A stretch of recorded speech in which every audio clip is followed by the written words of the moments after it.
নমস্কার বন্ধু বান্ধবীরা, তো আজকে এপিসোড নতুন আরেকটা মিনি ব্লগ। তো আজকে খাওয়ানোর কিছু খুঁজে পাইতেছি না, কি খাওয়ান যায়। তো আইসা আঙ্গ একটা দিদি কালকে তো ব্লগে দেখলাই আঙ্গ বইনটা আইসে যে হেরে, তো হের কাছে গিয়ে পড়ছে কিছু বানায় খাওয়া। তো তারপর দেখা জানি কি একটা নতুন আইটেম বানাইলো। বানানোর পর দেখতে পাচ্ছ জিনিসটা সব দিয়ে করেছে, তোমরা দেখতে থাকো। আমি এত জানি না আইটেম কি দিচ্ছে এর মধ্যে, কই জানি না। আমি খালি সামনে যা আসছিলাম একটু, তারপরে দাও আঙ্গ সুন্দরী দিদি বানাইছে, খালিটা দাও কি সুন্দর করে বানাইছে, দেখতেই মনে হইতেছে কত টেস্টি হইব।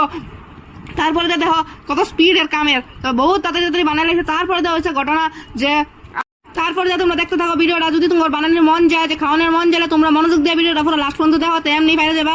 তো রেসিপিটা আমি কইলাম না কেমনে বানাইছে, কারণ আমি নিজেই জানি না কি কইলাম তোমরা। তো বানাইতে বানাতে তেলটা একটু বেশি গরম হয়ে গেছে, একটু ফুইরা গেছে তেলটা আর কি, বুঝছো না। তো পাঁচটা টাইপ এরকম হয়েছে, তারপর সুন্দর হয়েছে, বহুত সুন্দর হয়েছে। তারপর কি বেলাবেলি লইছে বইতে দেওয়া এদিকে বানাতে চাও বানাই পর চা হইতে খানি হয়ে গেল। খানি হইতে এটি সব থালার মধ্যে হাজা লইলো, হাজা লোনের পরে সব খাওয়ানোর লেগা একদম